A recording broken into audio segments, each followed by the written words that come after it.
Devant la délégation catalane à Bruxelles, des jeunes Catalans se sont rassemblés, unis par un seul sentiment, la tristesse. Nous voulons simplement montrer au monde qu'aujourd'hui, c'est un triste jour parce que le président élu démocratiquement par le peuple catalan est en exil. Pour les journalistes et correspondants à Bruxelles, explique notre correspondante, ça a été une journée marathon au rythme des rumeurs qui se sont succédées sur la localisation du président déchu. Du siège du parti flamand NVA au QG du groupe parlementaire Alliance Libre Européenne, mais pour l'instant il reste introuvable. L'indépendance a donc été proclamée par la majorité du Parlement catalan qui ensuite chantait l'hymne. Il reste que les Européens ne veulent pas faire office de médiation. Ils l'ont dit à plusieurs reprises lors de l'envoi de délégués spéciaux du gouvernement catalan à Bruxelles dès avant le référendum. Et ils soulignent tous la doctrine Prodi, c'est-à-dire cette doctrine qui n'est pas écrite, mais selon laquelle une région qui quitterait un pays de l'Union européenne quitterait aussi de ce fait l'Union européenne et aurait à renégocier son adhésion. C'est un message d'avertissement envers la Catalogne pour lui dire qu'une fois que l'indépendance serait acquise, il faudrait tout recommencer à zéro et espérer avoir la reconnaissance de son indépendance par les 28 pays actuels de l'Union européenne, dont l'Espagne évidemment. Et soulignons aussi que, par exemple, l'indépendance du Kosovo, 9 ans après, n'a toujours pas été reconnue par l'ensemble des pays de l'Union européenne. Avec notre invitée Françoise Dubosquet, professeure d'études ibériques et spécialiste de la Catalogne. Bonsoir Françoise Dubosquet. C'est donc une journée très importante qui s'éclot pour les autorités catalanes. Journée également teintée de beaucoup d'incertitudes désormais, l'aboutissement en tout cas de semaines de bras de fer avec Madrid. Comment est-ce qu'on en est arrivé à ce point de rupture ?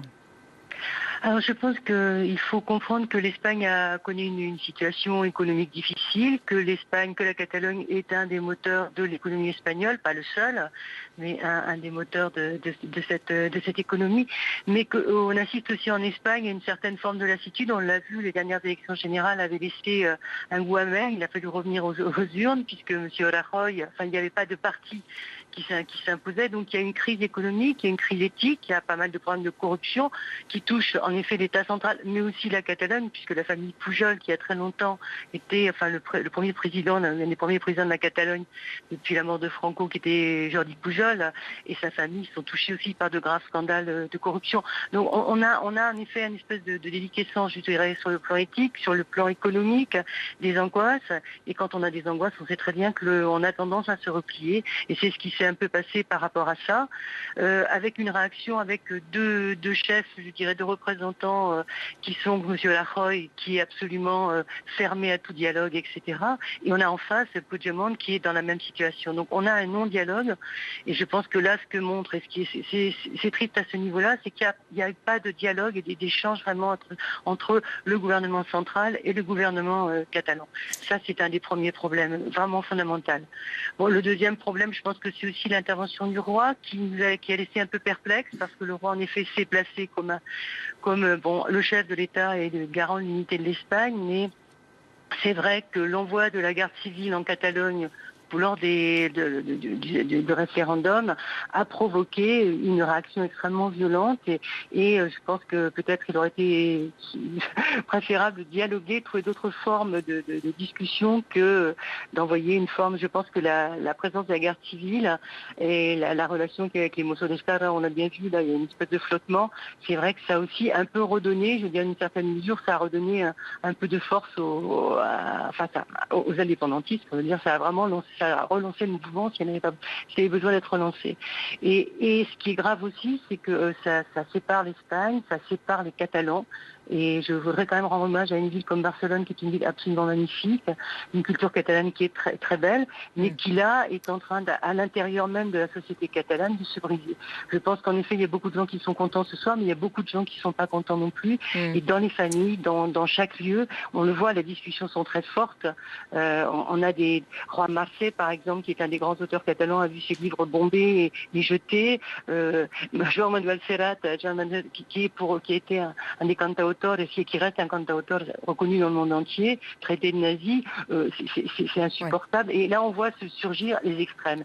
Je vous propose à présent de revenir sur le parcours politique de Carles Puigdemont, le leader indépendantiste catalan qui a donc annoncé tout à l'heure la création d'un État indépendant de Catalogne, l'aboutissement pour lui de 30 ans d'engagement en politique et de conviction personnelle. Comment en est-il arrivé là?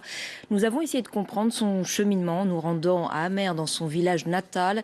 C'est un reportage signé Constance Meyer, Inigo Orcajuelo et Mélina Huet. C'est dans ce petit village, Amer, à 120 km de Barcelone, que Carles Puigdemont est né le 29 décembre 1962. Loin de toute agitation politique, ce deuxième de 8 enfants aurait dû, à l'âge adulte, reprendre la pâtisserie familiale. Mais il en a décidé autrement. Son père, lui, y vit toujours. À 80 ans, il vient chaque jour vérifier que tout va bien dans la boutique. C'est une de ses filles, Anna, qui a repris le flambeau. Mais la famille traverse une période difficile car le projet indépendantiste de Carles ne plaît pas à tout le monde. Allez savoir, un fou pourrait venir ici assassiner mon père s'il apprend qui il est.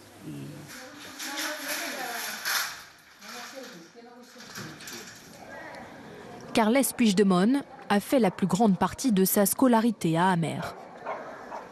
Certains de ses copains d'école sont devenus des amis. C'est le cas de Salvador Clarapons, devenu l'adjoint au maire du village. Alors comme vous le voyez, ici on a le drapeau catalan et on a le portrait de Carles Puigdemont. Le roi? Eh bien non. Ici on est dans la République catalane indépendante, parce que c'est ce que le peuple a voulu. Salvador et Carles ont le même âge. Les deux compères ont passé tous leurs étés ensemble. L'adjoint au maire se souvient encore de leurs premiers émois politiques, côte à côte, lors de la tentative de coup d'État le 23 février 81. Et je me souviens qu'à 5h30 du soir, j'étais chez moi et Carles arrive. Il me dit, il y a eu un coup d'État. Et tous les deux, on a mis la radio. On est sortis et lui, il voulait mettre un drapeau catalan en haut de la montagne, comme une sorte d'acte de résistance. Les deux amis ne se sont jamais perdus de vue.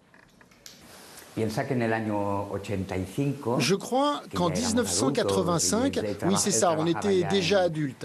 Lui était journaliste et on allait dans les manifestations pour réclamer que dans notre village, tous les noms des rues, toutes les plaques soient, comme on les dit, en catalan. Un peu plus loin dans le village, nous avons rencontré Mercè Vila, qui a été la professeure d'histoire du président catalan.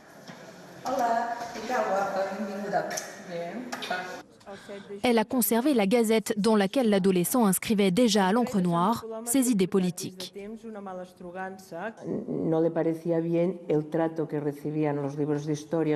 Le traitement de l'histoire dans les livres d'école ne lui plaisait pas, surtout ce qu'on racontait sur l'Espagne. Il disait que c'était une vision très limitée de l'histoire de la Catalogne, mais il disait aussi autre chose, qu'il ne comprenait pas qu'il y ait encore des livres en castillan. Mercè n'est pas étonnée du parcours de son élève. Têtu. Il a toujours été têtu. Il a toujours su ce qu'il voulait dans la vie et lui ont offert le poste idéal pour amener la Catalogne là où il a toujours voulu qu'elle aille, c'est-à-dire vers un pays indépendant. Dominique est un ami d'enfance de Carles. Comme tous les proches du leader indépendantiste, il se rend au théâtre du village pour écouter son discours au Parlement catalan. La vérité, c'est qu'il nous rend très fiers. Carles a un an de moins que moi. Nous sommes allés à l'école ensemble, en colonie de vacances, au catéchisme. C'est une personne normale, mais on est un peu plus érudite que nous, ça c'est sûr. C'est vrai que depuis tout petit, on l'a vu se transformer. Mais c'est quelqu'un de normal qui est en train de construire un pays nouveau, ce qui est très important. Tout le monde ici attend la proclamation d'une république catalane indépendante. C'est mon président. Il nous représente tous et il représentera la Catalogne, notre nouveau pays. Un petit pays certes, mais nouveau et promis un grand avenir.